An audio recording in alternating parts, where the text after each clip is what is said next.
Buat teman-temanku yang baru gabung, bisa cek di playlist untuk urutan videonya, dan bisa juga cek di playlist untuk judul barunya. Bab 103, secara alami, seseorang akan mengurus masalah sekecil itu. Mu Jihuang memasuki ruangan. Xiao Changtian sedang memberi makan kura-kura itu. Kamu kura-kura berambut hijau, jika kamu berani melarikan diri lagi, gunakan palu di halaman kecil untuk memecahkan cangkang kura-kuramu. Dasar ayam tua, lain kali aku tidak akan mencengkeram lehermu, tapi membawamu ke dapur dan memotongmu dengan pisau. Xiao Changtian menceramahi kedua binatang suci itu dengan kemarahan di wajahnya.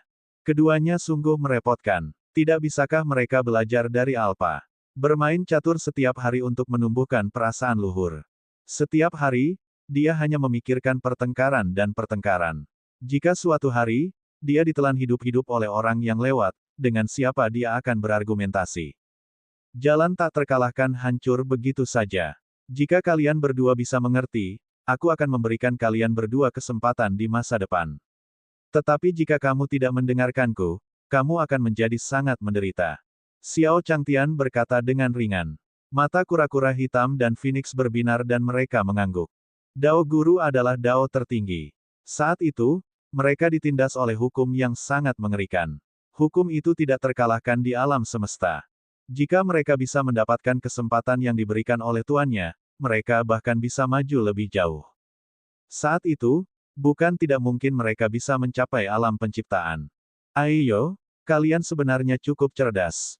Xiao Changtian memandang kura-kura dan burung Phoenix lalu mengangguk, tersenyum tipis.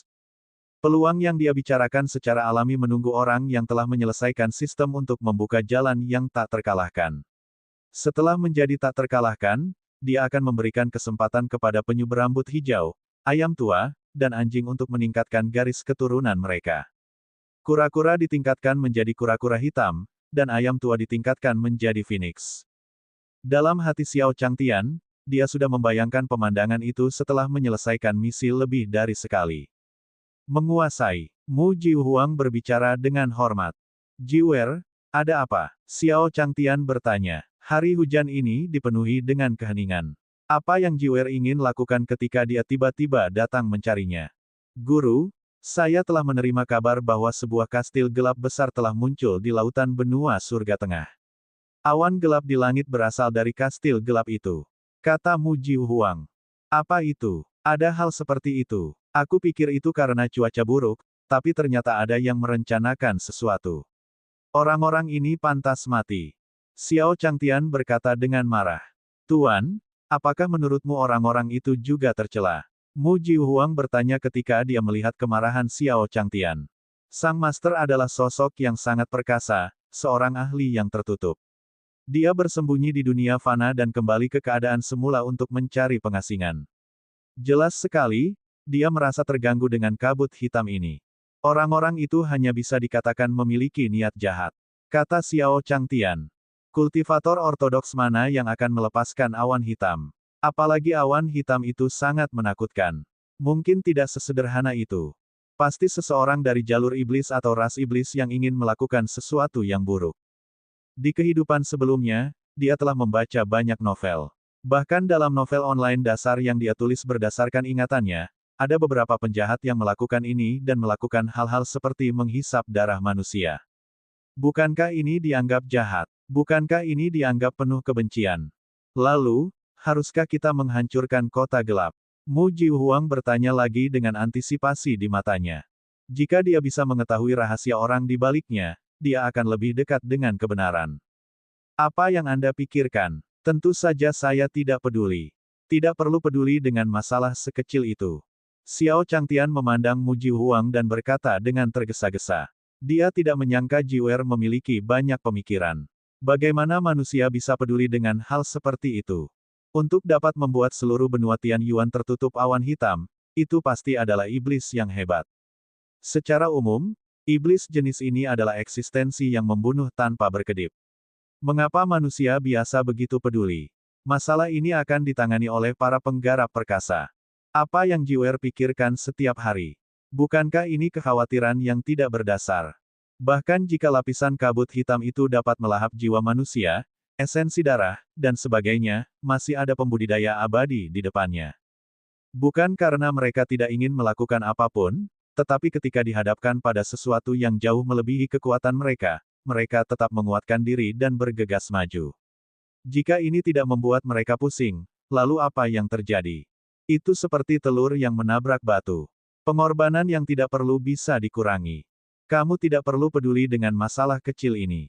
Mu Jihuang tercengang. Kota gelap telah muncul, dan awan hitam tak berujung menutupi benua Tianyuan. Tujuan sebenarnya dari orang di balik layar adalah bahkan untuk pintu purbakala. Apakah ini masalah kecil? Itu benar. Bagi tuannya, bahkan jika kaisar kuno itu dihidupkan kembali, dia tidak perlu terlalu khawatir. Kura-kura hitam senior dan yang lainnya sudah menjadi kaisar kuno. Tingkatan guru hanya bisa lebih tinggi. Masalah ini memang masalah kecil di mata para senior. Namun, bagi orang-orang di benua Tianyuan, masalah kota kegelapan adalah bencana besar. Mereka tidak bisa mengabaikannya. Mu Jihuang berkonflik dan ingin memohon bantuan Xiao Changtian. Benua Tianyuan dipenuhi dengan makhluk hidup. Penggarap abadi hanyalah sebagian dari umat manusia. Kebanyakan dari mereka adalah manusia biasa. Tuan, kalau begitu masalah ini, Mu Jihuang bertanya. Sebelum dia bisa menyelesaikannya, Xiao Changtian menyela, seseorang akan mengurus masalah ini. Jangan khawatir tentang hal itu. Pikirkan tentang bagaimana Anda dapat memberi makan hewan-hewan seperti saya dan memastikan bahwa mereka hidup dan sehat. Jika Anda memelihara hewan-hewan ini dengan baik, Anda juga akan memiliki peluang. Suara Xiao Changtian tenang. Jika sesuatu terjadi pada Raja Iblis Agung, pasti akan ada pukulan besar di Sekte Budidaya Abadi. Hal ini dapat dipastikan sepenuhnya. Hal terpenting sekarang adalah membiarkan Mu Jihuang belajar cara memelihara hewan-hewan ini secepat mungkin. Setelah memelihara hewan-hewan ini dengan baik, dia akan membuka jalan tak terkalahkan dan secara langsung meningkatkan Jiwer menjadi permaisuri surgawi. Bagaimanapun, dia tidak terkalahkan dan bisa naik level sesuka hati. Ya, ketika Mu Jihuang mendengar ini, keterkejutan muncul di wajah cantiknya. Senior memintanya untuk fokus membesarkan binatang suci dan memahami dao besar di dalamnya. Sedangkan untuk kota gelap, senior akan bertanggung jawab. Guru adalah orang yang baik, kata Mu Jihuang penuh terima kasih. Wajah Mu Jihuang memerah saat dia keluar dari kamar Xiao Changtian. Itu adalah kegembiraan karena senior telah memberinya pedoman pemuliaan hewan. Dia membolak-balik halamannya dan memahami bahwa ini adalah dao besar yang lebih kuat. Itu adalah dao besar yang harus diambil setelah menerobos ke alam Mahayana. Teknik budidaya sebelumnya mencatat alam transendensi kesengsaraan. Karena era kejatuhan kaisar, jalur kultivasi setelah alam kenaikan besar telah terputus. Namun, pedoman pemuliaan hewan ini, meskipun sampulnya biasa saja, namun mencatat jalur budidaya setelah kenaikan besar. Sangat menakutkan. Di dalam kamar, Xiao Changtian tidak bisa berkata-kata saat dia mempertanyakan sistem, bisakah Anda memberi saya sesuatu yang baik? Tidak bisakah kamu menjadi sedikit lebih keren? Bagaimana dengan panduan pemuliaan hewan? Negara bagian Nanbu. Chu Yiren mengendarai Raja Serigala Salju secepat kilat. Dia tidak sabar untuk bertemu Xiao Changtian lagi. Namun, di tengah jalan, Raja Serigala Salju tiba-tiba mengeluarkan raungan pelan. Babak 104, Chu Yiren tertangkap oleh kegembiraan. Buddha, 1. Raja Serigala Salju mengeluarkan raungan yang dalam dan berhenti di depan sebuah pulau yang bersinar dengan cahaya keemasan Buddha. Di pulau, pria dan wanita saling bersulang, wajah mereka dipenuhi senyuman yang berbeda. Pakaian mereka berantakan dan tidak sedap dipandang. Chu Yiren mengerutkan kening, sulit percaya bahwa orang-orang ini adalah murid Buddha. Jika sebelumnya, Chu Yiren tidak akan keberatan. Namun kini, pulau ini menghalangi jalannya. Minggir, suara Chu Yiren jelas dan nyaring. Suaranya disertai dengan gelombang inti batinnya, dan menyebar ke seluruh pulau. Siapa itu? Beraninya kamu berbicara kepada orang-orang di surga barat kita dengan cara seperti itu. Beraninya itu memberi jalan ke pulau kita. Lihat aku menghadapinya. Para biksu yang bernyanyi dan menari di malam hari langsung marah. Mereka memecahkan toples anggur di tangan mereka dan memandang Chu Yiren dengan kekerasan yang tiada taraf. Lalu, matanya berbinar. Sial, wanita yang cantik sekali. Sebagai perbandingan, yang di sampingku hanyalah pemerah muka. Salah satu biksu menendang wanita yang menempel padanya, menatap Chu Yiren dengan bejat. Nona, kamu dan aku, Fo Yu, sudah ditakdirkan. Saya adalah murid kedua dari Guru Zen Bahagia. Jika Anda bersedia membantu saya berkultivasi, bolehkah saya memperkenalkan guru saya kepada Anda? Kedua, itu adalah ujung tombak timah perak. Lupakan, Nona, saya murid tertua dari Guru Zen yang penuh kegembiraan. Saya dapat secara langsung mewakili tuan saya dan membawa Anda ke sekte Buddha kami. Semua biksu memiliki tatapan serakah saat mereka menilai Chu Yiren. Hal ini membuat Chu Yiren sangat tidak senang. Tidak apa-apa jika para biksu ini tidak memberi jalan untuknya, tetapi sekarang mereka benar-benar berani mendambakan kecantikannya. Tatapan mata para biksu yang tidak senonoh membuatnya sangat tidak bahagia. Saya pikir kalian perlu diberi pelajaran. Tanpa berkata apa-apa lagi, cambuk panjang di tangan Chu Yiren terbang dan dia mengayunkannya ke arah seorang biksu. Semua, dada biksu itu dipukul dengan cambuk, dan kulit serta dagingnya terbelah. Dia berteriak, tapi wajahnya dipenuhi kenikmatan. Anda, melihat ini, Chu Yiren tidak bisa berkata-kata. Mengapa ada seseorang yang senang dipukuli? Nona muda, Anda masih muda dan belum memahami betapa dalamnya hal ini. Saat Anda bergabung dengan cabang Zen Master Joyful di surga barat saya akan membuat Anda memahami bahwa selain cambuk, ada hal yang lebih menarik lagi. Murid tertua tersenyum. Saat dia berbicara, dia meraih cambuk Chu Yiren. Sebuah kekuatan besar melonjak dalam dirinya, dan Chu Yiren terkejut saat mengetahui bahwa biksu di hadapannya memiliki tingkat kultivasi yang lebih tinggi daripada miliknya. Chu Yiren ditarik turun dari punggung Raja Serigala Salju dengan paksa. Para biksu langsung mengepung Chu Yiren. Anjing laut Buddha muncul satu demi satu, membentuk swastika besar. Chu Yiren terjebak sejenak, tidak dapat melarikan diri. Beraninya kamu. Pada saat ini, Penatua Wang, yang mengikuti di belakang, meraung dengan marah. Telapak tangan menakutkan dari ahli transendensi kesengsaraan langsung jatuh dan menghancurkan tanda swastika emas Buddha yang besar. Para biksu dikirim terbang. Saat itulah Chu Yiren membebaskan diri. Nona, saya terlambat, kata Penatua Wang dengan nada meminta maaf sambil berdiri di depan Chu Yiren. Aura di sekelilingnya menyebar, mengintimidasi semua orang di pulau itu. Seorang ahli transendensi kesengsaraan. Sebenarnya ada ahli transendensi kesengsaraan di belakang gadis ini. Kami menghadapi masalah yang sulit, segera beritahu Guru Zen. Banyak murid Buddha gembira yang ketakutan dan bersiap meminta bantuan. Tidak perlu, aku di sini. Pada saat ini, suara yang dalam dan berat terdengar. Ia sama marahnya dengan guntur, dan auranya yang kuat berkonfrontasi langsung dengan Penatua Wang. Dari segi aura, dia bahkan lebih kuat dari Penatua Wang. Selamat Guru Zen. Menguasai. Para biksu yang telah diledakkan sebelumnya semuanya terkejut ketika mereka melihat biksu gemuk yang dikelilingi oleh cahaya keemasan Buddha. Orang yang datang tidak lain adalah wakil pemimpin Sekte Surga Barat, Dhyana Master Joyful. Dia mengembangkan Dao Buddha yang menyenangkan.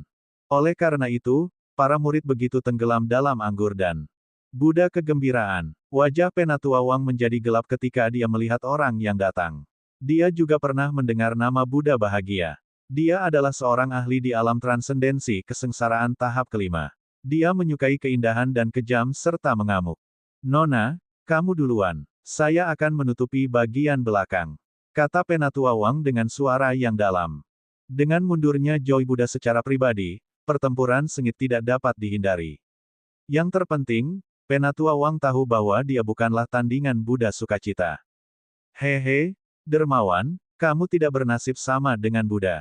Silakan pergi. Dermawan, mohon tetap tinggal. Buddha kegembiraan tersenyum cabul. Cahaya keemasan Buddha di pulau itu berubah menjadi telapak tangan Buddha dan menyerang ke arah Penatua Wang. Penatua Wang tidak bisa menahan kekuatan mengerikan itu sama sekali. Dia hanya merasa seolah-olah ada gunung yang menabrak dadanya. Seluruh tubuhnya seperti layang-layang dengan tali putus saat ia terbang mundur. Merindukan, Penatua Wang menatap jalan kecil itu dengan susah payah.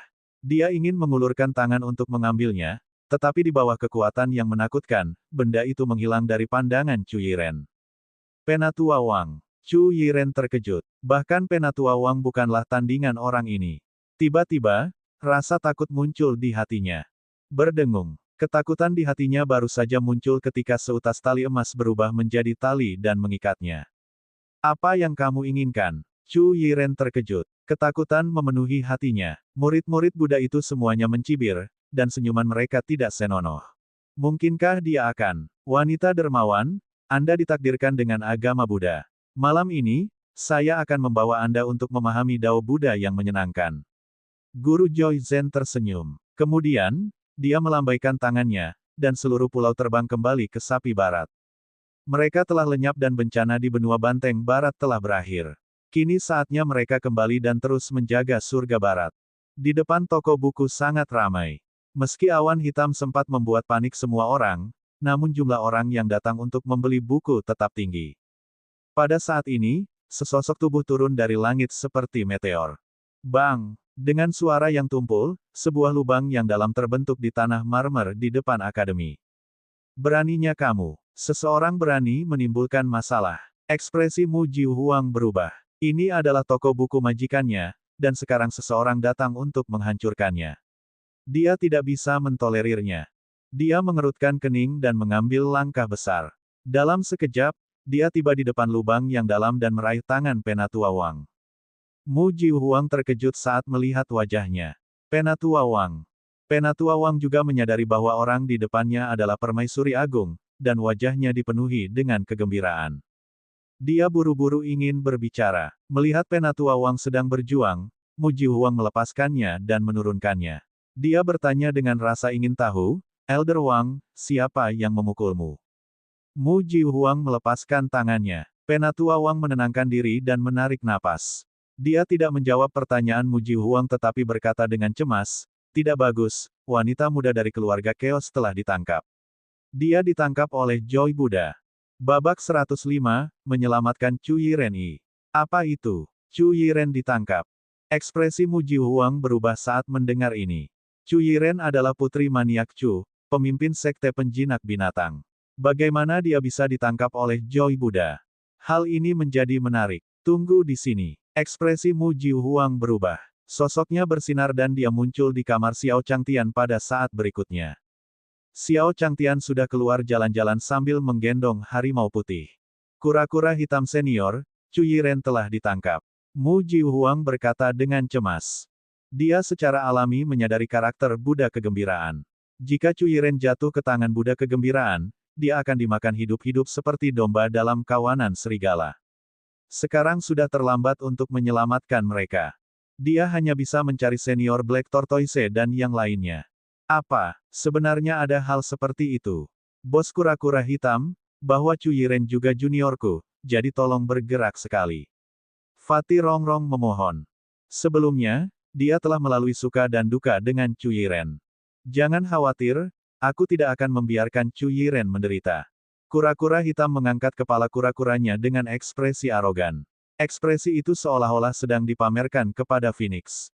Apa yang kamu tunggu? Tentu saja, kita harus segera menyelamatkan mereka. Semut kekacauan yang tergeletak di sudut meja tidak tahan dengan pertengkaran antara kura-kura hitam dan Phoenix. Antena di dahinya bergerak, dan lampu merah menyala. Pada saat berikutnya, Mu Jihuang, kura-kura hitam, Phoenix, Fatih Rongrong, dan Penatua Wang sekali lagi tiba di pulau itu. Di ruang meditasi di pulau itu, Chu Yiren diikat oleh cahaya Buddha, dan Buddha bahagia ditempatkan di tempat tidur besar di depannya. Di sebelahnya ada cambuk Chu Yianyi, diterangi beberapa lilin. Kemampuan berbicara Chu Yiren telah disegel oleh kemampuan surgawi Buddha sukacita. Dia hanya bisa dengan panik bersembunyi di tempat tidur, hatinya dipenuhi kecemasan. Bayangan Xiao Changtian ada di benaknya. Membantu. Chu Yiren putus asa. Biksu gendut di depannya sedang menatapnya dengan bejat. Bagaimana mungkin dia tidak tahu apa yang sedang dia lakukan? Wanita dermawan, Anda ditakdirkan bersama Buddha. Tolong jangan takut. Saya akan membiarkan Anda memahami apa arti kata kegembiraan. Buddha kegembiraan menatap Chu Yiren, matanya dipenuhi keserakahan saat dia menilai Chu Yiren. Dia sudah berjalan mendekat, tangannya yang besar terulur untuk meraihnya. Chu Yiren mengerutkan alisnya. Meski diikat, dia masih bisa menggerakkan tubuhnya dan menghindari serangan. Ketika biksu tua itu mencoba menangkapnya, dia menghindar ke kanan. Ketika biksu tua itu meraihnya ke kanan, dia menghindar ke kiri. Untuk sesaat, Buddha Sukacita tidak dapat melakukan apapun padanya. Bodoh Buho, ayo Buho, kata Cu Yiren, ekspresi puas di wajahnya. Melihat bahwa dia telah gagal berkali-kali, Buddha kegembiraan menjadi sangat marah. Cahaya Buddha Mahayana di sekelilingnya memancar, membekukan Cu Yiren di tempatnya. Aduh, Cu Yiren terkejut. Dia ingin berjuang, tapi dia tidak bisa. Dermawan, mohon ikuti jalan Buddha saya. Saat Buddha kegembiraan berbicara, dia mengulurkan tangan untuk meraih Cu Yiren. Wuwah, Cu Yiren berteriak, ingin menyelamatkannya. Hahaha, silakan berteriak. Bahkan jika Anda berteriak sampai tenggorokan Anda patah, tidak ada yang akan memperhatikan Anda. Buddha kegembiraan tertawa keras, dan sepasang tangannya hendak mendarat. Bang! Tepat pada saat ini, kekuatan seperti gunung langsung mengirimnya terbang. Itu adalah Fatih Rongrong, yang duduk di atas kepala Buddha kegembiraan. Biksu tua yang mana, dan Buddha Sukacita. Dia hanya mempermalukan agama Buddha. Penunggang kura-kura hitam di atas kepala Rongrong berkata dengan nada menghina. Adapun Phoenix. Dengan ekspresi menghina, api Phoenix sejati di sekujur tubuhnya menyala, dan nyala api mendarat di tubuh bagian bawah Buddha kegembiraan. Ah! Buddha kegembiraan berteriak dengan sedih, seluruh tubuhnya meronta, tetapi ditekan oleh Fatih Rongrong, dia pada dasarnya tidak bisa bergerak, jeritannya seperti babi disembelih. Mu Jihuang berjalan ke tempat tidur dan membantu Cu Yiren melepaskan pengekangan cahaya Buddha. Saudari Jihuang, kamu akhirnya sampai di sini. Kamu hampir membuatku takut sampai mati. Saya pikir, Cu Yiren masih merasakan ketakutan yang masih ada di hatinya. Bukankah kamu dari sekte penjinak binatang? Mu Jihuang bertanya dengan rasa ingin tahu. Mengapa dia ditangkap oleh Joy Buddha? Meskipun Joy Buddha sangat kuat, dia tidak bisa pergi ke sekte penjinak binatang untuk menangkapnya, bukan? Aku, ayahlah yang memintaku untuk datang dan mencari senior. Seperti ini. Cu Yiren menjelaskan semuanya dengan jelas. Mu Jihuang akhirnya mengerti, dan ekspresi kesadaran muncul di wajahnya. Kalau begitu ikut kami ke benua West Bull dulu. Guru saat ini berada di benua West Bull. Jika Anda kembali bersama kami, Anda akan dapat bertemu guru. Mengenai awan hitam itu, beritahu Sekte Master Chu secara langsung. Senior telah mengatakan bahwa dia akan bertanggung jawab atas awan hitam itu dan memberitahu orang-orang di benua Southport untuk tidak panik. Mu Jihuang menginstruksikan. Kemudian, semua orang melihat ke arah Buddha kegembiraan yang berteriak di tanah. Sosoknya melintas dan menghilang. Satu-satunya yang tersisa di ruangan itu hanyalah jeritan menyedihkan dari Buddha Sukacita. Baru setelah Mu Jihuang dan yang lainnya pergi, teriakan Buddha gembira di ruangan itu terdengar.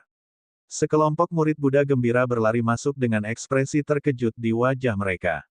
Tuan terbakar sampai mati oleh api. Tuan, apakah Anda akan menjadi cacat di masa depan? Bisikan terdengar, dan wajah Joy Buddha langsung berubah menjadi marah. Beritahu semua murid dan tetua surga barat untuk segera kembali ke benua Banteng Barat. Orang-orang ini sedang menuju ke sana. Saya ingin mereka memahami dunia siapa yang dimiliki benua Banteng Barat. Saya harus membalas dendam atas kebencian ini. Buddha yang gembira meraung dengan marah. Suaranya seperti guntur. Tubuhnya lumpuh mulai sekarang. Lalu, bagaimana mungkin dia, sang Buddha yang gembira, masih bisa melakukan hal-hal yang membahagiakan? Semakin dia memikirkannya, dia menjadi semakin marah. Buddha kegembiraan secara langsung memberi perintah, menginginkan semua murid surga barat kembali dalam 1 hari. Ya, setelah menerima perintah tersebut, banyak sekali murid Buddha gembira yang pergi untuk menyampaikan perintah tersebut. Xiao Changtian tidak mengetahui semua ini. Dia saat ini sedang memeluk harimau putih dan berjalan-jalan di hutan di benua Banteng Barat. Alasan dia memilih hutan pegunungan adalah karena sepi dan tidak ada orang yang mengganggunya. Ini saat yang tepat baginya untuk berdiam diri sejenak dan melepaskan obsesi duniawinya. Bagaimanapun, otaknya baru-baru ini dipenuhi dengan emas. Bahkan ruangan itu hampir dipenuhi emas. Dia merasa tercekik oleh emas itu dan ingin keluar untuk bersantai. Gemerisik, gemerisik, gemerisik. Xiao Changtian berjalan ke jalan kuno. Tiba-tiba, dia mendengar suara gemerisik di depannya. Dia menoleh dan melihat seorang biksu tua. Biksu tua itu mengenakan pakaian kain abu-abu. Dia memegang sapu di tangannya dan perlahan menyapu tanah. Gerakannya sangat terampil. Dalam beberapa gerakan, daun-daun mati di tanah dibersihkan. Di belakang biksu tua itu ada sebuah kuil Buddha kuno yang khusyuk. Asap hijau mengepul, tetapi tampaknya hanya biksu tua itu satu-satunya yang ada di sana.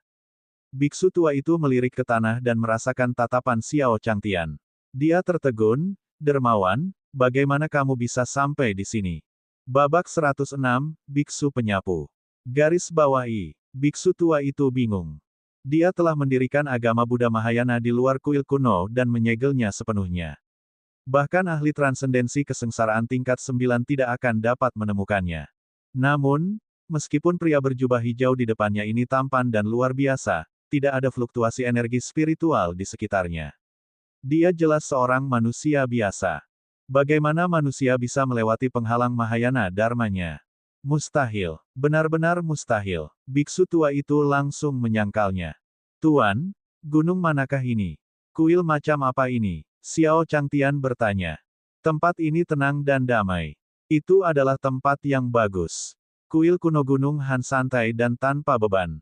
Xiao Changtian pernah berfantasi bahwa jika dia tidak bisa membuka jalan yang tak terkalahkan, dia akan tinggal di tempat seperti itu di usia tuanya, menikmati hidupnya dan tidak melihat kebisingan dunia fana. "Dermawan, dari mana asalmu?" Biksu tua itu tersenyum ramah. Dia tidak menjawab pertanyaan Xiao Changtian. Sebaliknya, dia ingin bertanya pada Xiao Changtian bagaimana dia berhasil melewati penghalang dharmanya.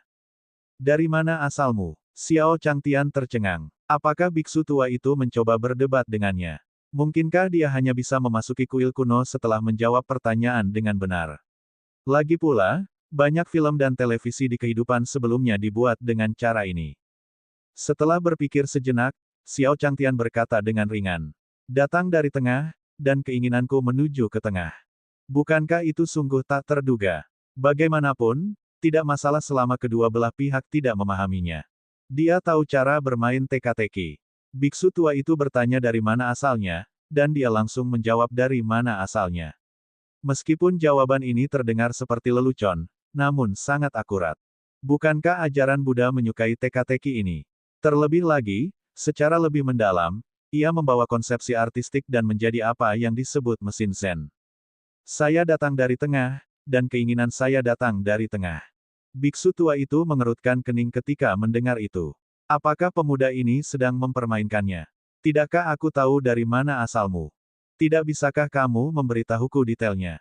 Biksu tua itu sangat marah dan segera ingin menggunakan Dharma Buddha untuk mempengaruhi pemuda di depannya. Namun, tiba-tiba, saat Dharma Buddhanya meningkat, tekanan Dao yang ekstrim dan menakutkan langsung menyelimuti dirinya. Biksu tua itu terkejut. Kemudian, dia merasakan dunia berputar di lautan kesadarannya. Seekor harimau putih besar berdiri di depannya. Harimau putih itu menundukkan kepalanya dan melihat ke bawah. Ia memandang rendah semua makhluk hidup seolah-olah sedang melihat seekor semut. Dia sangat takut hingga kehilangan akal sehatnya. Dharma Buddha yang ingin ia bangkitkan dalam tubuhnya langsung menghilang. Saat Dharma Buddha menghilang, hantu harimau putih juga menghilang. Fiuh! Biksu tua itu menjadi pucat karena ketakutan, pakaiannya basah oleh keringat dingin. Dia memandang harimau putih di tangan Xiao Changtian dengan hormat dan terkejut. Pemuda di depannya ini benar-benar memelihara harimau putih seperti kucing. "Pakar macam apa ini?" Biksu tua itu langsung bereaksi. "Seekor harimau putih yang bisa memeluk binatang dewa, bukankah itu tuan dari harimau putih binatang dewa? Bagaimana mungkin tuan dari macan putih surgawi bisa menjadi manusia fana? Benar-benar mustahil." "Ya, saya tidak tahu tingkat kultivasinya." Biksu tua itu terkejut. Kata-kata Xiao Changtian tiba-tiba terlintas di benaknya.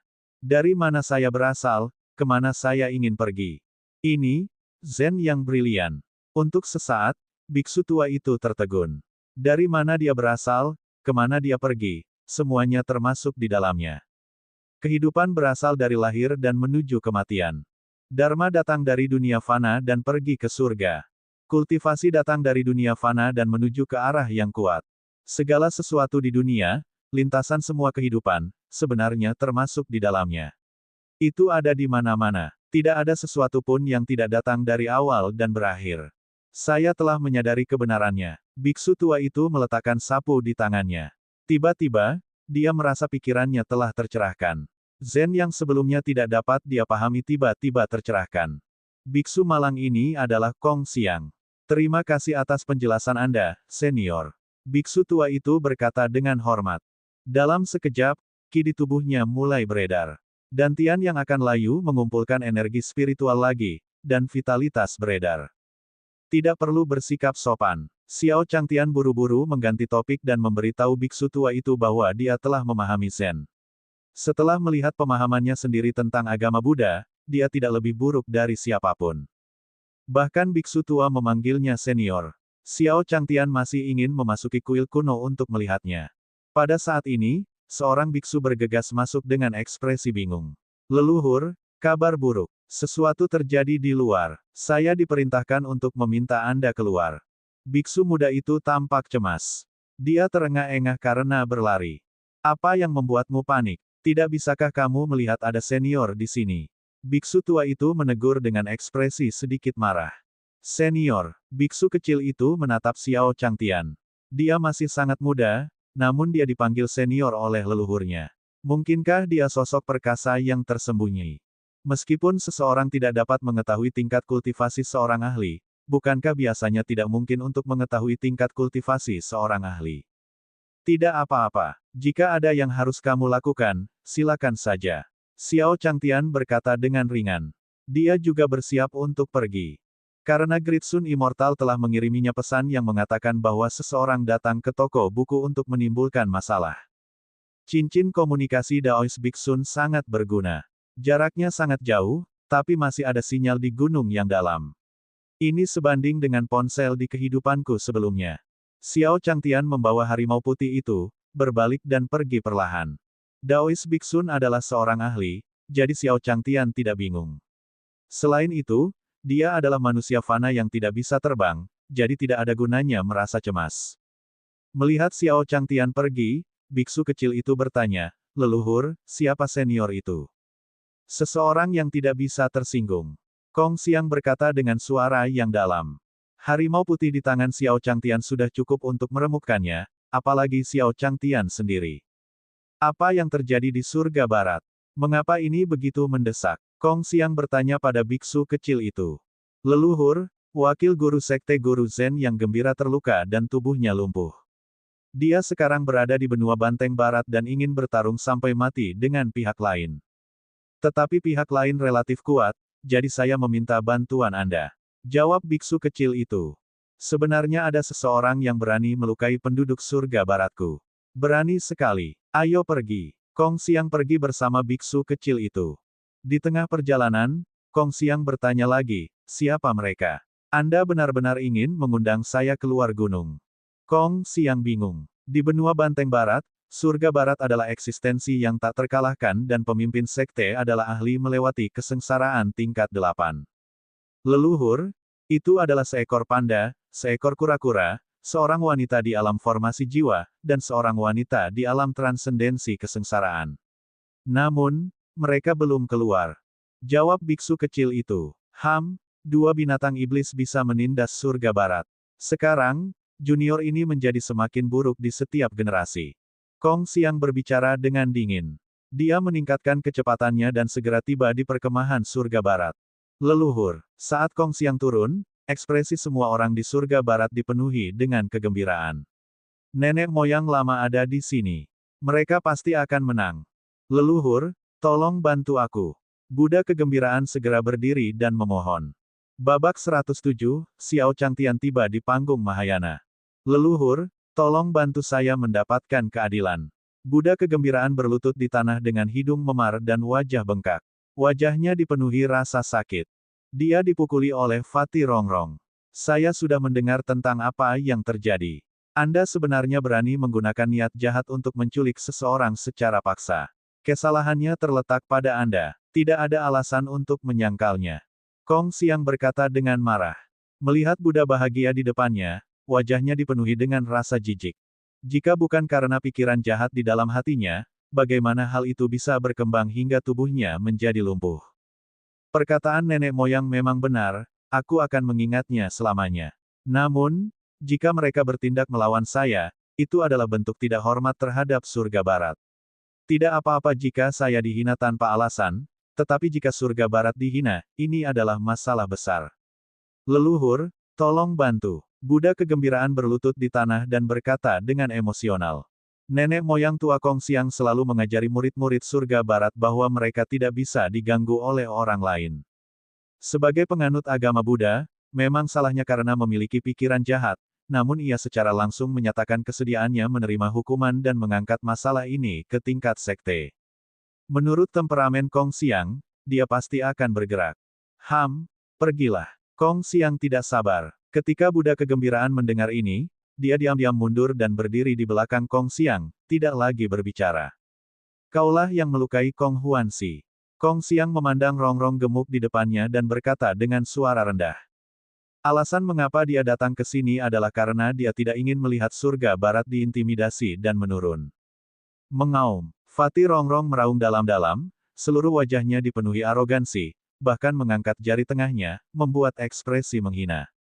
Fatih Rongrong ingin mengatakan, kamu adalah seekor ayam kecil. Namun setelah merenung sejenak, Fatih Rongrong tetap tidak mengatakannya. Bos Phoenix saat ini juga merupakan ayam tua. Bagaimana jika Bos Phoenix mendengarnya dan merasa bahwa dia sedang menghina ayam itu dan memukulinya? Meskipun dia memiliki kakak kura-kura hitam sebagai pendukungnya, jika dia berpisah dari kakak kura-kura hitam kapan saja, dia akan dipukuli sampai mati oleh kakak Phoenix. Memikirkan hal ini, Rongrong yang gemuk menggigil. Kamu, beraninya kamu. Seekor binatang iblis sebenarnya berani merajalela. Saksikan saat saya menerima Anda atas nama Buddha leluhur hari ini. Naga langit yang perkasa. Kong Xiang sangat marah. Cahaya Buddha dan Sansekerta berkelap-kelip di sekujur tubuhnya. Cahaya Buddha emas memadat, dan aura menakutkannya tampaknya telah melampaui alam transendensi kesengsaraan tingkat ke-9 dan mencapai alam Mahayana. Dia mendengarkan ceramah Xiao Changtian, dan kebingungan di hatinya teratasi. Dia mendapat pencerahan tiba-tiba, dan basis budidayanya terbentuk secara alami, langsung menerobos. Selain itu, ia mengembangkan teknik rahasia Buddha yang dapat memblokir rahasia surgawi. Dalam perjalanan ke sini, dia telah mengalami gelombang kecil kesengsaraan petir dan budidayanya telah menembus alam Mahayana dengan sempurna. Leluhur telah menerobos ke alam Mahayana. Haha. Panda gemuk itu hanya berada di alam transendensi kesengsaraan tingkat 9. Pasti diperlukan upaya bagi leluhur untuk mengalahkan iblis beruang ini sebelumnya, tetapi sekarang dia telah menerobos ke alam Daceng, bukankah mudah untuk menghancurkannya? Leluhur tua itu perkasa, leluhur tua itu mendominasi. Leluhur tua itu perkasa, leluhur tua itu mendominasi. Sorak-sorai dari sisi surga barat bagaikan ombak, datangnya gelombang demi gelombang. Mereka dipenuhi rasa percaya diri pada nenek moyang mereka, Kong Xiang. Berhenti. Tepat pada saat ini, suara wanita terdengar, suaranya sangat berat. Saat suara itu jatuh, Mu Jihuang berpakaian merah dengan sikap mengesankan muncul di depan Fatih Rongrong. Dia mengenal Biksu Kong Xiang. Dia adalah seseorang dari generasi yang sama dengan Daois Xingyun. Dia juga monster tua yang sudah hidup lama. Dia adalah salah satu dari sedikit transenden kesengsaraan tingkat 9 dalam umat manusia. Namun, Kong Xiang telah mengasingkan diri selama 10.000 tahun dan tidak pernah keluar lagi. Rekan Daois 9 Phoenix. Apakah kamu bersekongkol dengan setan beruang ini? Anda ingin menghentikan saya? Kong Xiang mengerutkan kening dan bingung. Sebagai permaisuri 9 dinasti Phoenix, kekuatan Mu Jihuang tidak bisa dianggap remeh. Lebih penting lagi, mengapa Mu Jihuang menonjol? Mungkinkah wanita yang sedang mengalami kesengsaraan yang disebutkan biksu kecil itu adalah Mu Jihuang? Permaisuri yang bermartabat secara pribadi jatuh. Mungkinkah iblis beruang ini dibesarkan oleh Mu Jihuang? Ini keterlaluan. Karena permaisuri telah mengambil tindakan terhadap juniornya, dia akan membiarkan lelaki tua ini membalas dendam. Rekan Daois Kong Xiang, apakah saya juga terlibat dalam masalah ini? Kesalahannya terletak pada murid surga barat Anda. Mengapa? Apakah kamu tidak bersikap masuk akal? Mu Jihuang menatap Kong Xiang, sosoknya berdiri di depan Fatih Rongrong. Kenyataannya, dia keluar untuk menghentikan Kong Xiang agar tidak dipukuli oleh Fatih Rongrong. Benua Tianyuan saat ini dipenuhi dengan arus bawah. Yang terbaik adalah para ahli umat manusia bersatu. Kong Xiang juga seorang ahli veteran, jadi dia tidak bisa membiarkan apapun terjadi saat ini. Kesalahannya terletak pada surga baratku. Tapi kamu, Permaisuri Agung, sebenarnya berani menindas seorang junior. Apa menurutmu tidak ada seorang pun di surga baratku? Saat Kong Xiang berbicara, aura alam Mahayana kembali meletus. Jadi bagaimana jika itu adalah 9 Phoenix Matriarch? Sebelumnya, dia mungkin bukan tandingan Mu Jiu Huang, tapi sekarang, dia sudah menerobos ke alam Dacheng. Saya telah menerobos ke alam Mahayana. Biarkan aku duduk di singgasana ini. Saat Kong Xiang berbicara, auranya memancar. Dalam pertempuran hari ini, dia ingin mengembalikan kejayaan surga barat. Teman Dao Kong Xiang, karena kamu ingin bertarung, biarkan aku bertarung denganmu. Mu Jiu Huang melihat bahwa Kong Xiang tidak mendengarkan nasihatnya dan juga meledak, aura Dacheng menyebar. Mengalahkan Kong Xiang sendiri lebih baik daripada Kong Xiang dipukuli oleh Fatih Rongrong. Apa itu? Kamu juga menerobos ke alam Dacheng.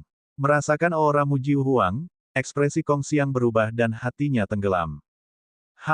Jadi bagaimana jika kamu menerobos ke alam Mahayana? Saya juga berada di alam Mahayana. Anda berani menindas surga barat saya. Bertarung di sana, meskipun Kong Xiang terkejut, dia tidak mengaku kalah. Mereka berdua adalah kultivator tingkat Mahayana, jadi siapa yang takut pada siapa? Mendengar ini, ekspresi Mu Jiu Huang sedikit berubah. Dia tiba-tiba mengerti, teman Dao Kong Xiang, kamu salah paham. Bukannya saya menindas surga barat Anda.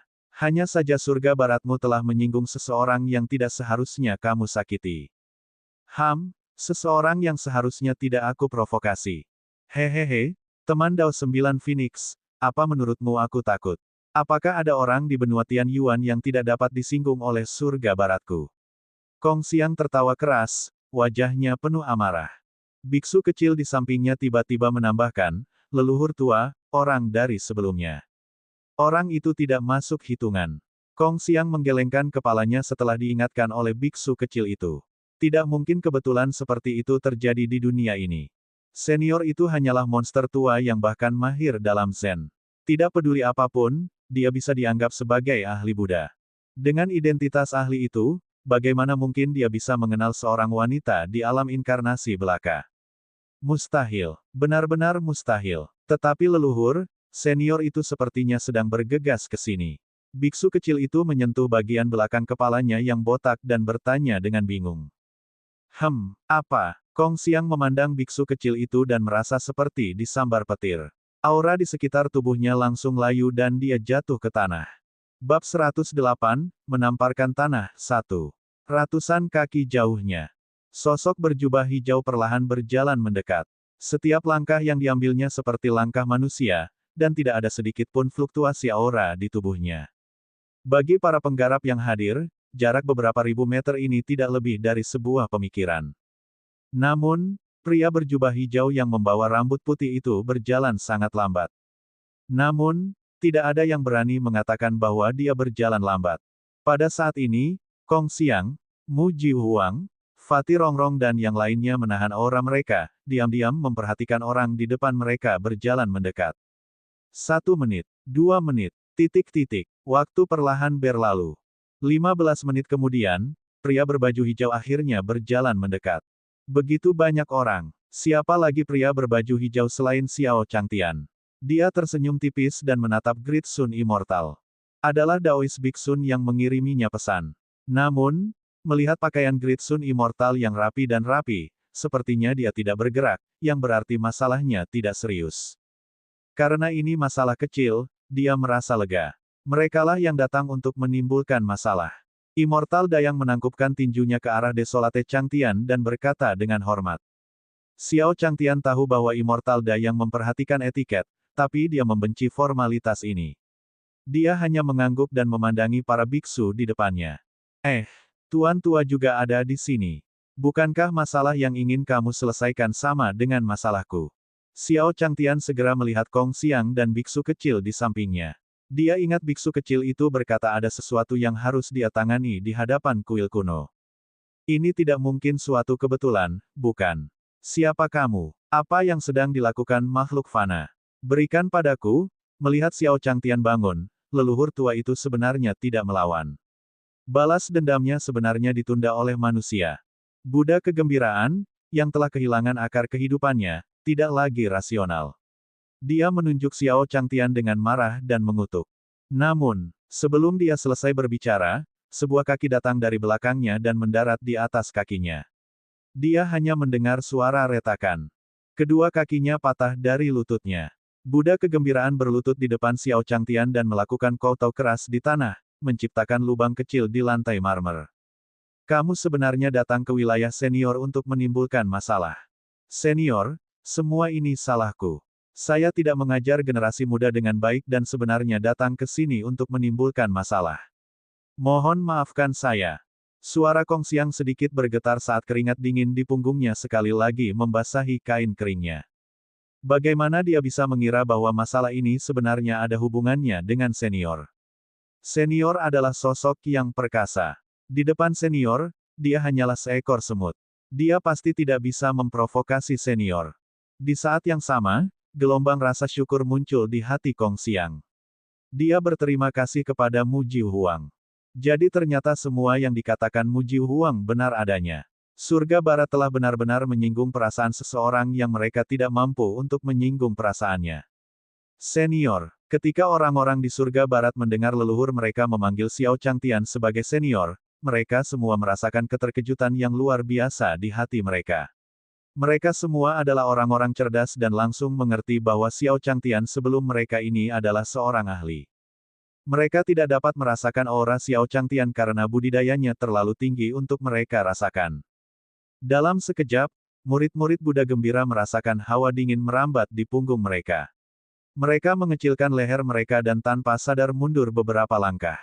Tuan, ini adalah orang yang menculik Chu Yiren dan sekarang menyebabkan masalah. Mu Jiu Huang berjalan mendekat dan berkata dengan marah. Menculik Chu Yiren. Xiao Changtian tertegun, dan Chu Yiren keluar dari toko buku. Senior, aku di sini lagi, hehehe. Chu Yiren memandang Xiao Changtian dengan penuh semangat dan berjalan ke sisinya.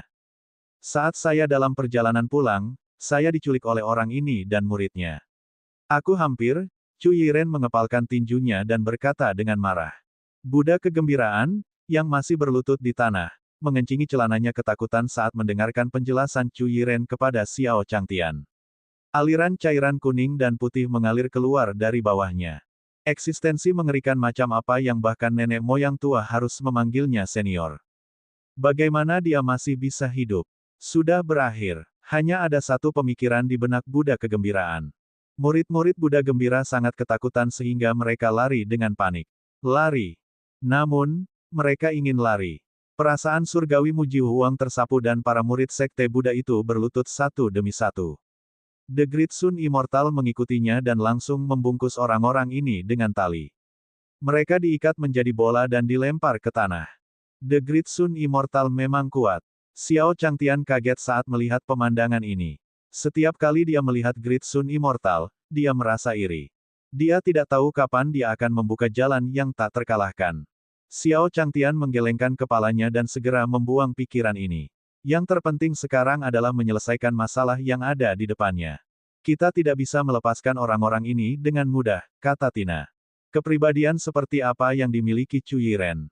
Dia adalah orang yang periang, dan otaknya sedikit tidak normal. Dia khawatir sesuatu akan terjadi pada Chu Yiren jika dia bertemu pria selain dia, dan sekarang hal itu menjadi kenyataan. Namun, seseorang yang bisa menculik Chu Yiren dan menimbulkan masalah di toko bukunya jelas bukan orang baik. Sikap Xiao Changtian terhadap orang jahat harus dihukum berat. Situasi lainnya berbeda. Namun, membawa muridnya untuk menculik seorang wanita lemah tidak berbeda dengan binatang buas. Menyebutnya binatang buas adalah tindakan yang terlalu berlebihan. Kamu harus dihukum berat. Xiao Changtian memandang Great Sun Immortal. The Great Sun Immortal lebih baik dalam membunuh orang. Ya, The Great Sun Immortal menjawab dan menamparkan, membunuh murid-murid Buddha kegembiraan itu. Adapun Buddha kegembiraan, dia telah lama ditendang sampai mati oleh Kong Xiang. Senior, ini salah kami. Kami akan memberikan kompensasi kepada Anda. Setelah menangani masalah Joyful Buddha, Kong Xiang memandang Xiao Changtian sambil tersenyum, ingin menanyakan pendapatnya. Tidak mudah untuk meredam amarah seorang ahli. Saat ini, mereka hanya bisa berusaha mengurangi kerugian di surga barat hingga titik terendah. Anda tidak memberikan kompensasi kepada saya, Anda memberikan kompensasi kepada Cu Yiren. Kalian dapat mendiskusikan sendiri secara spesifik. Aku akan kembali untuk tidur siang. Aku lelah berjalan. Xiao Changtian berkata dengan ringan dan membawa harimau putih itu kembali ke kamarnya. Di depan toko buku, Kong Xiang membubarkan murid-muridnya dan meminta maaf kepada Cu Yiren. Cu Yiren tidak meminta kompensasi. Setiap keluhan pasti ada pelakunya, dan setiap hutang pasti ada pelakunya. Buddha kegembiraan sudah mati. Kemudian, Kong Xiang mengucapkan terima kasih kepada Mu Ji Huang. Untungnya, wanita itu menghentikannya. Kalau tidak, dia akan membuat marah seniornya. Mu Ji Huang tersenyum tipis dan tidak mengatakan apapun. Kong Xiang menoleh ke Fatih Rongrong dan tersenyum tipis, rekan Daois Xiong, maaf telah menyinggung perasaanmu sebelumnya. Kong Xiang akhirnya menghela nafas lega setelah menyelesaikan semuanya.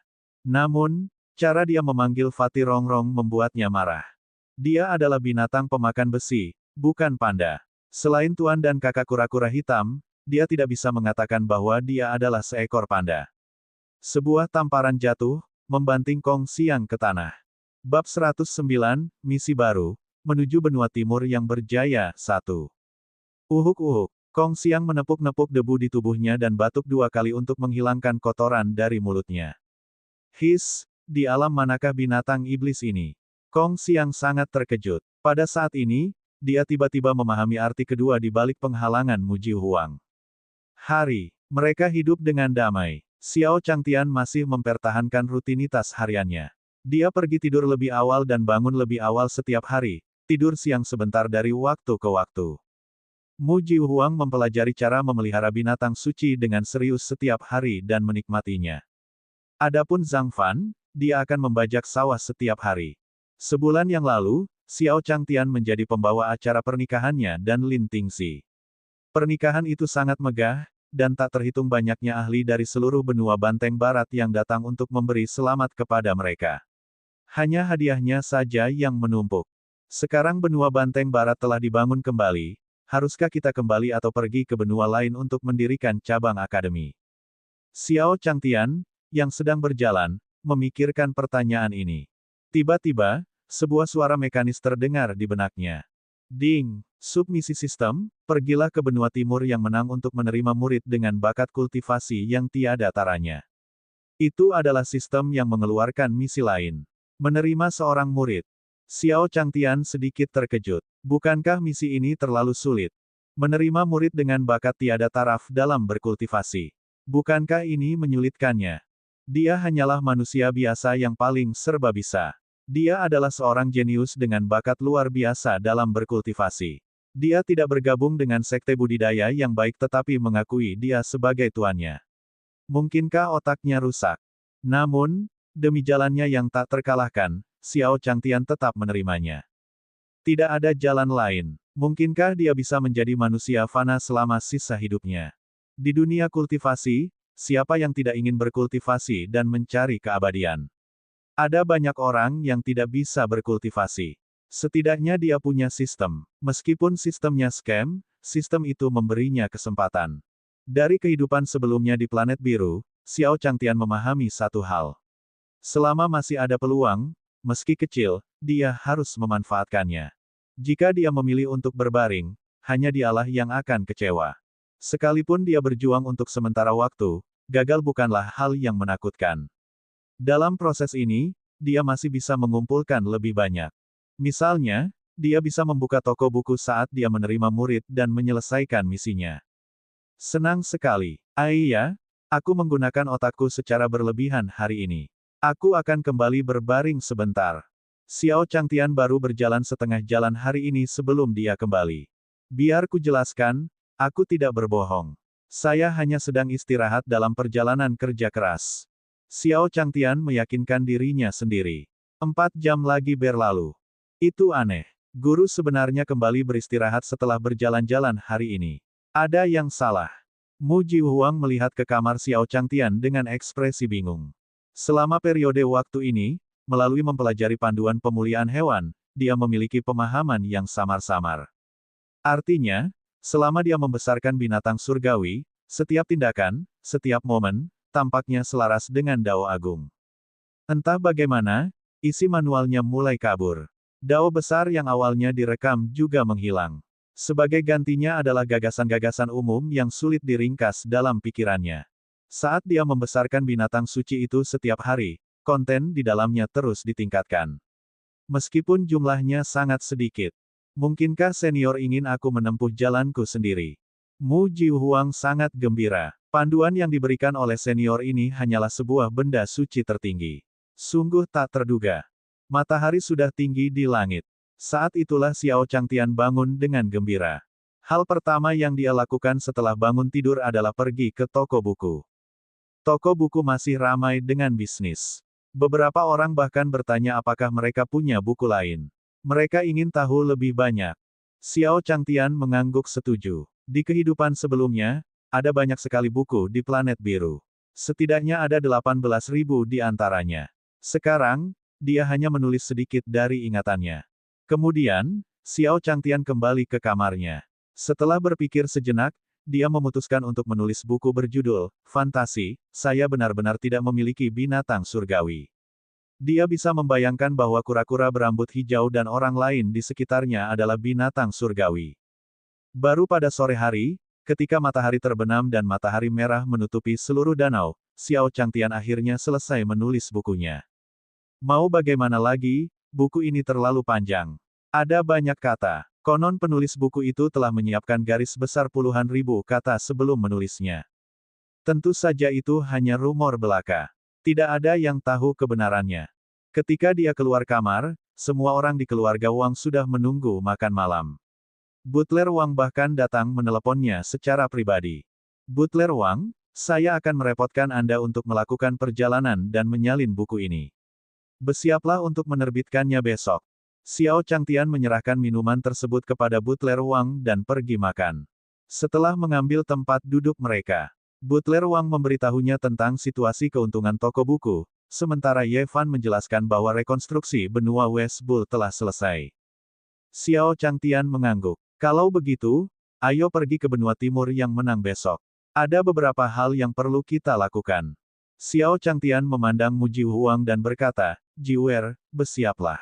Siap, Mu Jihuang sedikit terkejut. Benua timur yang menang adalah kampung halamannya, jadi tidak banyak yang perlu dipersiapkan. Dengan adanya 9 dinasti Phoenix, semuanya sudah siap. Mungkinkah persiapan senior mengacu pada Master Sekte-Sekte Langit Hitam, Langit Hitam? Jadi guru mengetahui segalanya. Ya Pak, Mu Jihuang menjawab dengan hormat. Xiao Changtian sedikit bingung. Mengapa Jiwer sepertinya tidak berada dalam kondisi yang benar akhir-akhir ini? Dia harus berpikir lama untuk menyiapkan barang bawaannya untuk besok. Mungkinkah dia bosan memelihara hewan? Tidak mungkin, kan? Lupakan. Ketika dia mencapai benua timur kemenangan, dia akan memberi Jiwer liburan dan membiarkannya pergi bermain. Ini saat yang tepat untuk bersantai. Senior akan berangkat besok. Kepala keluarga Wang tercengang. Tuan seperti itu benar-benar akan pergi. Terima kasih atas keramah tamahan Anda selama periode waktu ini. Ini adalah resep. Ambil. Mulai besok, Anda akan meminum obat sesuai keterangan di resep selama sebulan. Itu akan memperkuat tubuhmu dan memiliki banyak manfaat. Xiao Changtian mengeluarkan resepnya dan menyerahkannya kepada kepala keluarga Wang. Selama periode ini, semuanya berkat keramah tamahan keluarga Wang. Xiao Changtian tidak melupakan kebaikan ini. Dia ingat bahwa keluarga Wang sedikit lemah, bahkan Wang Jingtian, yang sedang berkultivasi. Setelah Xiao Changtian selesai menulis, dia segera membuat resep. Banyak manfaatnya. Mungkinkah kepala keluarga Wang mengambil resep tersebut tetapi tidak segera membukanya? Sebelumnya, dia pernah mendengar bahwa Wang Miaoshu telah menguasai teknik pemurnian tubuh dari seorang dokter. Dia sangat kuat dan bahkan bisa mulai berkultivasi. Mungkinkah senior juga dapat menggunakan resep ini untuk membantu dia dan putrinya berkultivasi? Untuk menjadikan putranya, yang merupakan seorang kultivator abadi, lebih berani.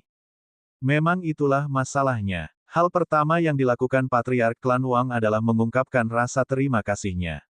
Suatu malam berlalu, bab 11 ada masalah dengan kata 1. Pagi selanjutnya, saat matahari terbit, Xiao Changtian dan yang lainnya pergi. Kelompok orang ini termasuk 9 Phoenix Mu, Wang Miaoshu, Master Daois Dayang, dan Chu Yiren. Adapun Ye Fan, Xiao Changtian memintanya untuk tinggal. Sekarang adalah masa bulan madu. Ye Fan harus fokus membajak tanah. Bagaimanapun, tidak ada gunanya Ye Fan mengikutinya ke negara kemenangan timur kali ini. Grid Sun yang sempurna, Anda memiliki jaringan yang luas. Anda bahkan memiliki teman lama di benua Banteng Barat yang dapat meminjam susunan teleportasi sektenya. Xiao Changtian tersenyum. Daois Dayang tersenyum canggung dan tidak mengatakan apapun. Namun, dia merasa Xiao Changtian telah benar-benar kembali ke alam kesederhanaan. Dia telah sepenuhnya membawa dirinya ke dalam perspektif manusia fana. Dia memikirkannya sejenak. Jika hari itu tiba, dia akan menjadi seorang ahli dan ingin kembali melatih keadaan pikirannya. Apakah dia mampu melakukan apa yang senior lakukan? Setelah mempertimbangkan dengan cermat, Grid Sun Immortal menggelengkan kepalanya. Dia percaya bahwa dia tidak bisa melakukannya.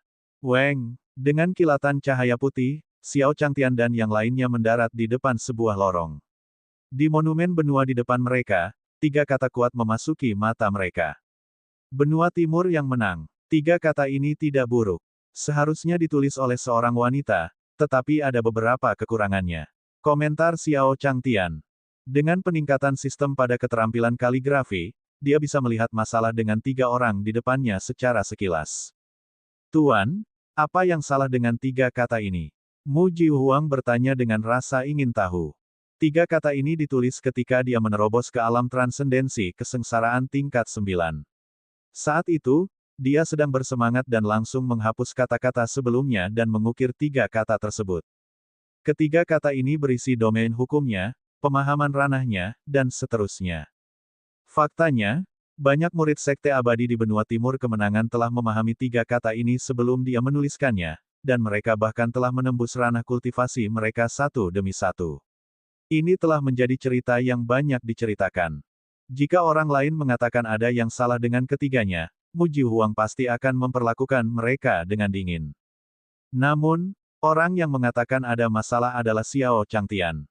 Seorang ahli yang tiada taranya. Mu Jihuang mengerti bahwa ada yang salah dengan kata-katanya. Pakar tersebut harus menunjukkan kelemahan dalam hukum dan pemahaman wilayahnya. Dia tidak bisa tidak bertanya. Dapat menerima bimbingan dari tuannya lebih berharga daripada sumber daya budidaya di suatu benua. Daois Dayang, yang berdiri di samping, juga mendengarkan dengan penuh perhatian. Melihat 3 kata yang ditulis Mu Jihuang, tingkat kultivasinya naik ke tingkat lain. Selain periode waktu di benua Banteng Barat, budidayanya sudah samar-samar akan menerobos ke alam jiwa yang baru lahir dan mencapai alam formasi jiwa tingkat kelima. Di benua Tianyuan, para kultivator mulai dari penyempurnaan Qi, pendirian fondasi, inti emas, jiwa yang baru lahir, formasi jiwa, rentang surga, orang suci, penguasa suci, transendensi kesengsaraan, dan Mahayana. Setiap level sama sulitnya dengan naik ke surga. Bahkan sebelumnya, dia hanyalah pemimpin sekte dari sekte peringkat ke-9, dan budidayanya hanya di ranah inti emas, yang tidak setinggi murid sekte besar itu. Namun, sejak dia mengikuti senior, budidayanya telah menembus semudah air minum. Dia berhasil menerobos setiap 2 hingga 3 hari sekali. Jika ini terjadi sebelumnya, dia bahkan tidak akan berani memikirkannya. Oleh karena itu, selama dia punya kesempatan, dia akan mengikuti Xiao Changtian dan belajar darinya. Hanya Chu Yiren yang tetap acuh tak acuh. Ketiga kata ini digambar dengan kait besi dan perak. Dapat dilihat bahwa seseorang pasti telah mengukirnya dengan pedang. Mereka penuh kekuatan dan pukulannya bulat dan tajam. Poin ini cukup untuk membuktikan bahwa kemampuan kaligrafi orang ini tidak buruk. Pada saat yang sama, ketiga kata ini memiliki kesan mendominasi dan kuat. Bisa dibayangkan orang yang menulis ketiga kata tersebut memiliki status yang tinggi dan suasana hati yang baik saat itu. Xiao Changtian berkomentar. Mu Jihuang mengangguk dalam hatinya. Analisis senior tidak buruk. Bahkan lingkungan, senjata, dan keadaan pikiran pada saat itu, dia menyimpulkan semuanya. Alisnya berkerut semakin erat saat dia mendengarkan dengan penuh perhatian apa yang akan terjadi. Karena konten berikut ini yang paling penting. Namun, ketika orang ini menuliskan tiga kata ini, dia tidak dapat melepaskan diri dari batasan kaligrafi. Xiao Changtian mengubah topik. Melompat keluar dari batasan kaligrafi. Mu Jiuhuang mengerutkan kening dan agak bingung. The Great Sun Immortal juga sama. Karena seniornya mengatakan bahwa ketiga kata tersebut sudah sangat bagus, mengapa dia mengatakan bahwa ketiga kata tersebut tidak melepaskan diri dari batasan kaligrafi? Itu benar. Kaligrafi orang ini pasti disalin dari orang terkenal, jadi memiliki gaya pribadi. Xiao Changtian melanjutkan, namun, gaya ini milik orang lain. Bukan orang yang menulis kaligrafi itu. Di ujung kuas, orang ini jelas-jelas berhenti sejenak. Dia merasa ada sesuatu yang salah, tapi dia tidak tahu mengapa perasaan ini muncul. Itu karena dia tidak menciptakan gaya kaligrafinya sendiri. Itu sebabnya dia merasa bermasalah. Xiao Changtian menganalisis situasinya. Dia telah mengalami semua hal yang dia pelajari dari masa kecilnya, dari kesuksesan awalnya, hingga kesuksesan awalnya, dan akhirnya kesuksesan besarnya. Sekilas saja, dia bisa melihat masalah dengan tiga kata di depannya. Buat kaligrafimu sendiri. Mu Jiuhuang tercengang. Menutup matanya, dia mengingat kembali keadaan pikirannya saat itu. Pukulan terakhir memikirkan gaya kaligrafi ini. Itu milik orang lain, bukan miliknya. Pada puncaknya, dia menggunakan gaya orang lain, itulah sebabnya dia merasa ada yang tidak beres. Hal yang sama berlaku untuk semuanya. Xiao Changtian menambahkan. Mu Jiuhuang langsung tercerahkan. Senior membimbingnya untuk menciptakan arah kultivasinya sendiri. Dipahami. Mu Jiuhuang mengangguk. Matanya berbinar, dan dia menjadi lebih bertekad. Adapun Great Sun Immortal, dia mendengar arti lain. Gayaku sendiri. Mungkinkah senior diam-diam mengingatkanku untuk tetap berpegang pada gayaku sendiri dan mengikuti alur pemikiranku sendiri dengan teknik budidaya Sekte Matahari Besar? Dewa Matahari Agung merasa bingung. Saat itu, Sekte Great Sun juga telah menghasilkan ahli yang melampaui kesengsaraan, namun ahli yang melampaui kesengsaraan itu telah memodifikasi metode budidaya Sekte Great Sun. Saat pertama kali bergabung dengan sekte yang besar, dia merasa ada yang salah dengan teknik kultivasinya. Namun, karena itu dimodifikasi oleh leluhur itu dan dia telah mengolahnya, dia tahu bahwa dia secara bertahap menjadi lebih kuat dan merasa ada yang tidak beres. Karena senior yang membimbingku, aku akan mencobanya. Tatapan The Great Sun Immortal menjadi tegas. Sampai semua orang pergi. Seorang pemuda tampan yang sedang duduk bersila di rerumputan dan memahami tiga kata, benua timur yang menang, akhirnya membuka matanya. Orang ini benar-benar bisa melihat masalah dalam tulisan tangan Matriark 9 Phoenix. Meskipun bakat saya luar biasa, jika saya ingin menjadi yang tertinggi, saya harus memahami dao terkuat dan membangun fondasi tertinggi. Mungkinkah orang ini ahli? Ikuti dia. Pemuda itu mengikuti. Tak lama kemudian, mereka tiba di sebuah kota kecil di perbatasan benua timur sejati. Kota Angin Hitam. Dinamakan demikian karena sering bertiup angin hitam. Alasan spesifiknya adalah Bab 111, Jiang Beichen menguji Xiao Changtian Yi. Mu Jiuhuang pernah mengirim orang untuk menyelidikinya, tetapi asal-muasal angin hitam hanya dapat ditentukan sebagai pemandangan cuaca normal, bahkan jika mereka tahu bahwa cuacanya tidak normal. Kota Angin Hitam. Xiao Changtian melihat tiga kata merah cerah di gerbang kota. Wajahnya dipenuhi keraguan saat dia bergumam. Di kehidupan sebelumnya, ia sudah sering mendengar nama Black Wind. Biasanya, itu adalah tempat berkumpulnya orang-orang yang merampok atau bandit. Dia selalu merasa tempat ini tidak aman. Jiwer, apa terjadi sesuatu di tempat ini? Xiao Changtian menatap Mu Jiuhuang. Sesuatu. Hanya saja setiap malam, angin hitam akan bertiup, selebihnya tidak ada apa-apanya. Mu Jiuhuang menjawab setelah berpikir sejenak. Awalnya, dia mengira angin hitam ini adalah sejenis iblis yang membudidayakan. Terlebih lagi, untuk bisa memuntahkan kabut hitam setinggi itu, setidaknya itu adalah binatang iblis tingkat raja. Kekaisaran 9 Phoenix bukan hanya sebuah organisasi budidaya, organisasi manusia nomor satu di benua Tianyuan. Ia juga memerintah banyak kerajaan fana. Kerajaan-kerajaan ini dibentuk oleh manusia dan tidak jauh berbeda dengan keluarga kerajaan bintang biru kuno. Benua Tianyuan sangat luas, dan manusia berjumlah 9/10 dari populasi manusia. Oleh karena itu, dinasti secara alami bertugas menjaga ketertiban. Namun, di dunia kultivasi, yang kuat dihormati.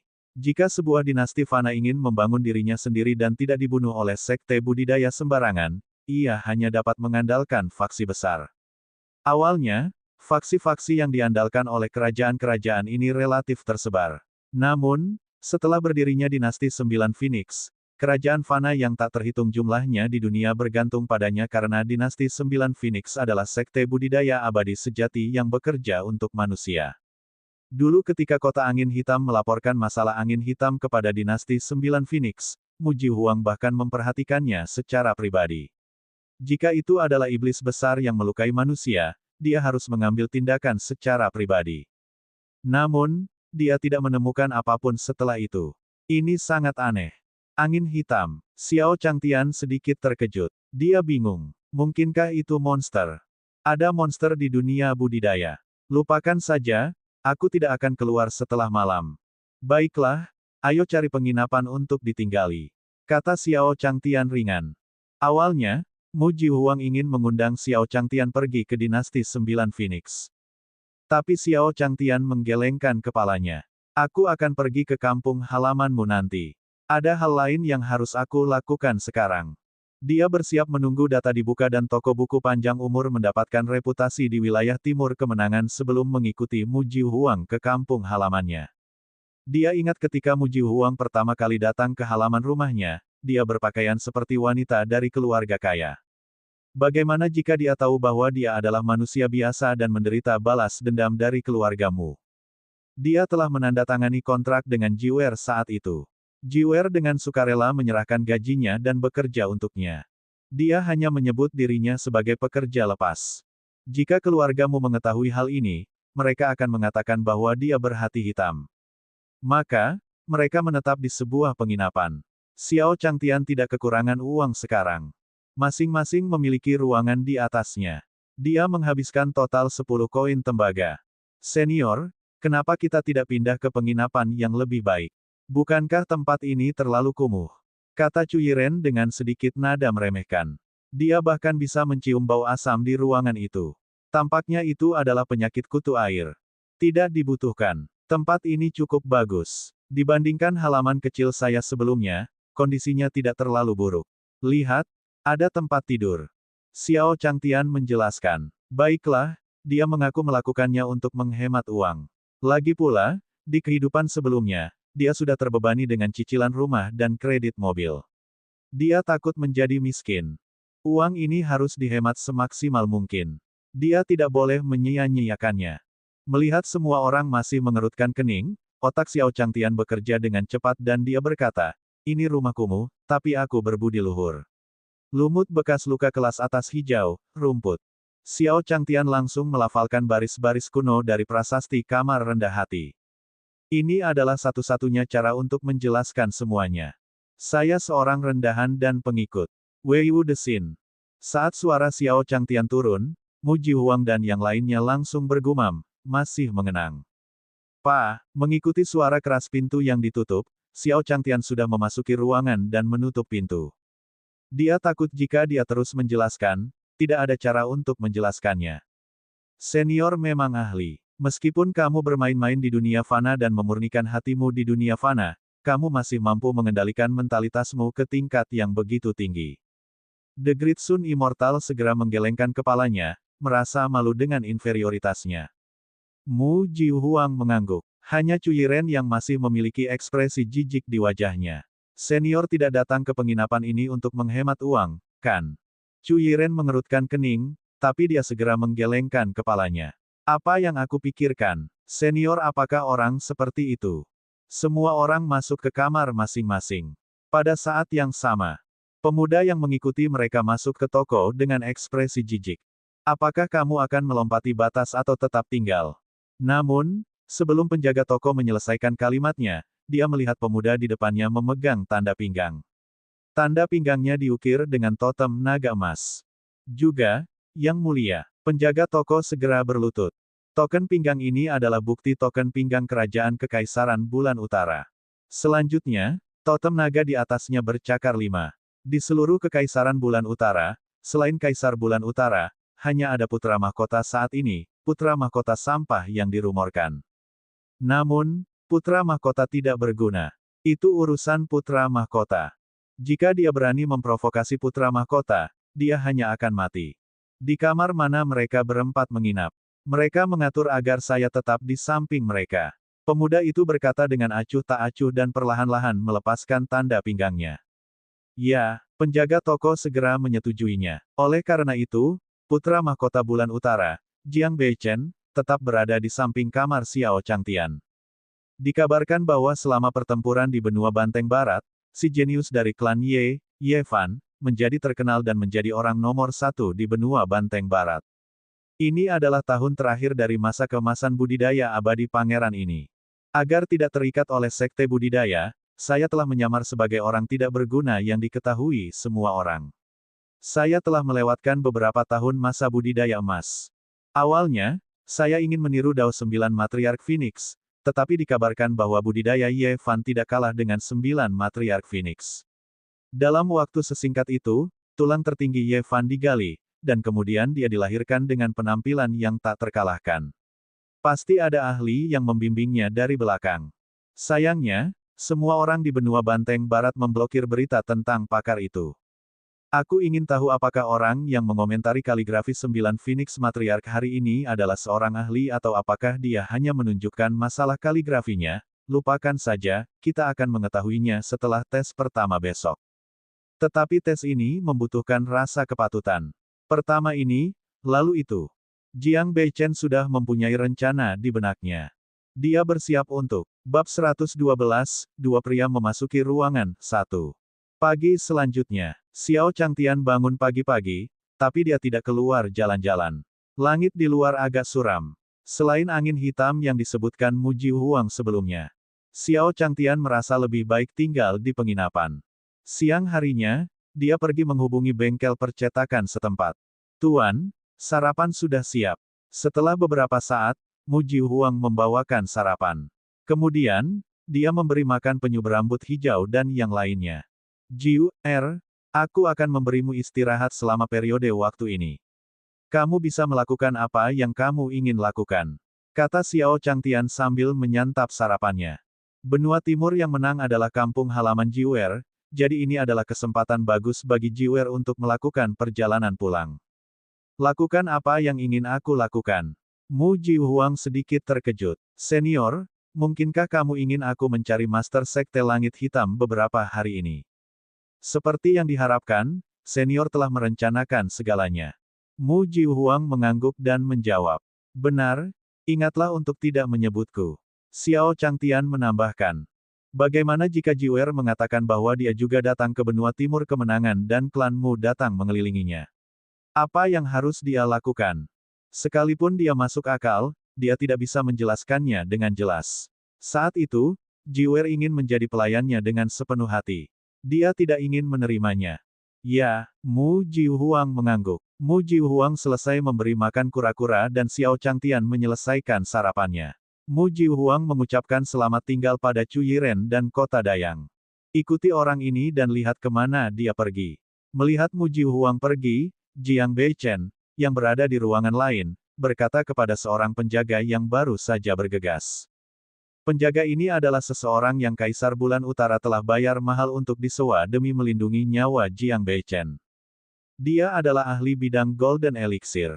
Namun, sejak dia mengetahui bahwa Jiang Beichen memiliki bakat kultivasi yang tidak akan muncul dalam 10.000 tahun, ahli ini dengan sukarela mengikuti Jiang Beichen karena masa depan Jiang Beichen pasti cerah.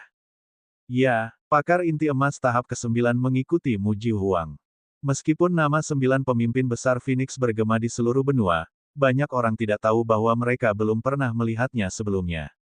Mereka yang mengetahui 9 Phoenix Matriark pada dasarnya adalah para kultivator yang melewati kesengsaraan. The Great Sun Immortal belum pernah bertemu dengannya secara kebetulan sebelumnya. Selanjutnya, izinkan saya menguji kedalaman Anda. Jiang Beichen memperhatikan saat para penjaga pergi. Dia kemudian berdiri dan bersiap untuk melaksanakan rencananya. Di dalam ruangan, Xiao Changtian sedang memikirkan bagaimana membuat seorang jenius yang ditentukan oleh bakatnya dalam berkultivasi menjadi muridnya. Ini jauh lebih sulit daripada membuka toko buku. Ini sangat sulit. Kami hanya bisa melakukannya selangkah demi selangkah. Sistem anjing, kamu benar-benar seekor anjing. Xiao Changtian mengutuk dalam hatinya. Dia tidak tahu mengapa seorang jenius dengan bakat kultivasi tertinggi ingin menjadi muridnya. Untuk apa? Sukses besar dalam seni lukis dan kaligrafi. Mendesah. Sepertinya ini bukan hal yang mustahil. Tiba-tiba, mata Xiao Changtian berbinar. Itu benar, dia telah mengabaikan suatu kondisi. Yaitu, si jenius yang ditentukan oleh bakat kultivasinya, tidak perlu belajar berkultivasi untuk menjadi tuannya. Dia bisa menjadi guru seninya. Musik, catur, kaligrafi, melukis, memasak, seni teh, menyeduh anggur, mengukir, menempa, dia mahir dalam 18 seni bela diri. Menjadi seorang murid tidak berarti seseorang harus berkultivasi. Sistem, apakah ini termasuk menerima murid? Untuk mencegah sistem menyangkalnya, Xiao Changtian bahkan bertanya lagi. Setelah 15 menit penuh, sistem mengeluarkan bunyi, ding, jelas setuju. Maka ini akan menjadi lebih mudah. Xiao Changtian langsung dipenuhi rasa percaya diri. Namun, bagaimana saya tahu jika pihak lain adalah seorang kultivator jenius? Xiao Changtian bertanya lagi. Ding, sistem akan secara otomatis memberitahu dia ketika dia menemukan seorang jenius dengan bakat kultivasi yang luar biasa. Suara sistem terdengar lagi. Aku mengerti. Xiao Changtian mengangguk. Dong dong dong. Saat ini, seseorang mengetuk pintu. Masuk. Xiao Changtian, yang sedang mengambil kuas dan bersiap menulis, mendengar ketukan di pintu. Dia mengira itu adalah Great Sun Immortal dan membiarkannya masuk. Ding! Dia telah menemukan seorang jenius yang sangat berbakat dalam kultivasi. Xiao Changtian yang sedang menulis tiba-tiba mendengar notifikasi sistem. Dia senang. Mungkinkah si jenius muncul di dekat penginapan? Matahari hebat yang sempurna, silakan ikuti saya untuk menemukan. Xiao Changtian membuka mulutnya, ingin mengundang Dewa Matahari Agung untuk menemukan kejeniusan itu. Segalanya akan lebih mudah sekarang setelah dia menemukannya. Namun, saat dia mengangkat kepalanya, dia tercengang. Siapa orang ini? Itu bukanlah Dewa Matahari Agung. Dan Anda, Xiao Changtian memandang pemuda dengan alis seperti pedang dan mata berbintang. Dia berjalan dengan aura mulia yang tak terlukiskan. Dia jelas seorang tuan muda dari keluarga besar atau kekuatan besar. Saya Jiang Beichen. Jiang Beichen menjawab dengan tenang, tatapannya menyapu kamar Xiao Changtian. Kura-kura, ayam tua, anjing, kucing putih, dan beruang. Dia segera mengerutkan kening. Mengapa orang ini membawa begitu banyak hewan? Mungkinkah orang ini benar-benar manusia biasa? Namun, manusia tidak membawa begitu banyak hewan aneh. Jiang Beichen sangat bingung. Wajahnya dipenuhi rasa tidak percaya saat pandangannya akhirnya tertuju pada kaligrafi di meja Xiao Changtian. Adapun kura-kura hitam dan binatang lainnya, mereka menatap Jiang Beichen dengan ekspresi serius. Jiang Beichen. Xiao Changtian diam-diam melafalkan nama ini di dalam hatinya. Sangat bagus. Tampaknya jenius yang ditentukan oleh bakat kultivasi yang disebutkan oleh sistem adalah Jiang Beichen. Mengapa kamu mencariku? Xiao Changtian bertanya dengan acuh tak acuh. Dia tidak segera mengungkapkan ke-18 senjatanya. Dia masih tahu cara bermain keras untuk mendapatkannya. Siapapun akan waspada jika dia dengan gegabah mengusulkan untuk menjadikan pihak lain sebagai muridnya. Hanya dengan perlahan mengungkapkan kemampuannya dan membiarkan Jiang Beichen menggalinya sedikit demi sedikit barulah dia bisa membuat pihak lain dengan rela mengakui dia sebagai tuannya sebelum dia mengaguminya. Ada lemari di kamarku yang terlalu mengganggu. Saya tidak bisa memindahkannya sendirian. Saya ingin tahu apakah saya dapat meminta bantuan Anda. Kata Jiang Beichen. Faktanya, penggarap inti emas telah menyiapkan susunan di kamarnya. Selama dia adalah seorang kultivator, dia akan dapat mendeteksinya. Batu pendeteksi sekarang ada di telapak tangannya. Saat manusia memasuki suatu ruangan, ruangan tersebut akan diterangi dengan cahaya putih. Sedangkan untuk penggarap abadi, mereka akan menyala dengan lampu hijau ketika mereka masuk. Selama Xiao Changtian diundang masuk, jika dia adalah seorang kultivator abadi dan berani memberikan petunjuk pada kaligrafi Kaisar Agung 9 Phoenix, itu membuktikan bahwa dia pasti seorang ahli. Lebih kuat dari 9 matriark Phoenix. Dia langsung menganggapnya sebagai tuannya saat itu juga. Tidak peduli apa, dia harus memohon pada ahlinya untuk menerimanya.